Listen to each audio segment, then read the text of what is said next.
Hi everyone. I'd like to just go over how to justify your course list in the OLC Fellows Course Management app. If you have any questions after watching this video, please feel free to reach out to me and I will help you.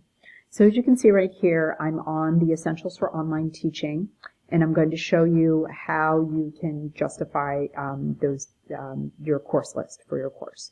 So I want to go into the three heads that you'll see here, the View Registrants icon. And when you click on that, all your registrants for your particular course will show up.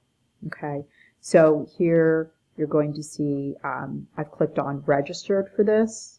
Okay, and here are the list of people who are registered for our particular session this time. Right. So I can scroll down and see all the different people that are registered. Now, if I click here, you'll see that's canceled. And here will be a list of people who either canceled by themselves, they canceled the course, or people that I canceled. So, for example, Claudia sent me an email and asked me to cancel her today.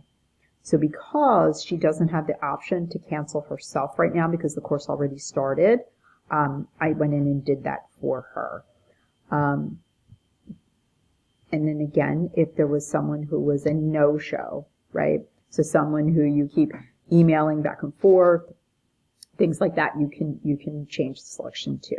So let's go back to registered, because right now I haven't noted where people have necessarily attended or their no-shows or whatever. So let's just pretend, I'll pick on Jessica right here, and say that Jessica is a no-show. She isn't logging in, which isn't true. She is, but. So I'm going to click on Jessica and say Patricia as well has not shown up to the course and has sent her multiple emails. So I would click on the two of them, right, and click on Edit Status of Checked. And here you will get the names of the people who you're going to edit their status. Let me just move down a little bit. And then you'll see you have the potential to check on, did they cancel or were they no-shows? Did they attend? Notice there's not a tab for completed. The list of completed individuals, so the individuals that got a certificate, is available in your Blackboard Shell, so you can run that report for the particular session. Right? But as for the attended, that they did attend the course, that's where you can click off for that. Now, if you'd rather wait until the end and say, okay, they attended but didn't get a certificate, they did most of the work but not all the work, or do you want attended to just be for they attended, they got a certificate? So we could do it either way. And then what you would do is you would just select what you want them to be, right? So maybe they're no-show, and then you would click Save the Change, right? At this point, I don't want to do that. I just want to keep them as registered, so I'm just going to cancel, and you'll see they're here as registered, right? So those are different things you can do to kind of rectify or justify the student list for Essentials, and that's how you would do that.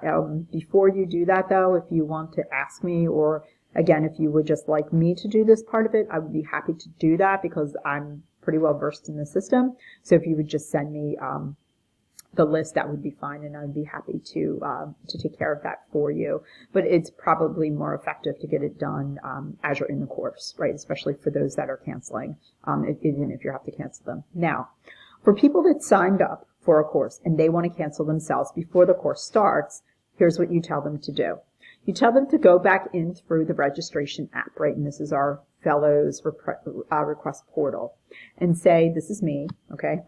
So I signed up just a couple minutes ago for the January to February Essentials course. Now, I know I'm not going to be taking that course, right?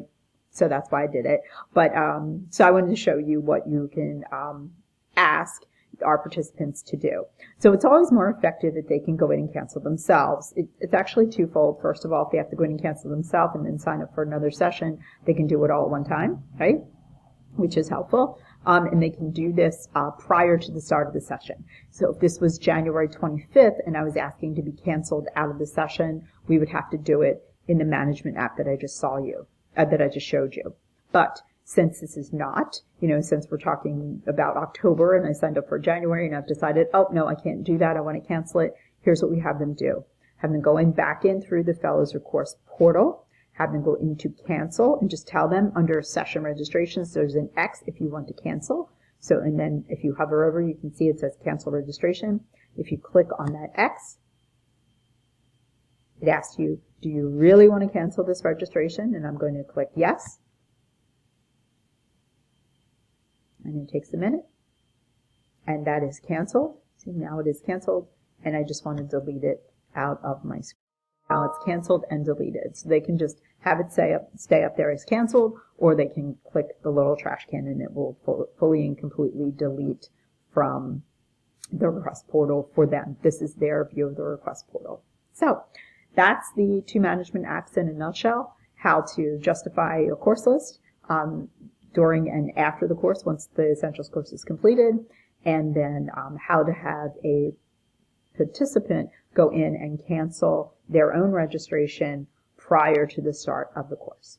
As always, if you have any questions, please feel free to email me. Thanks, guys.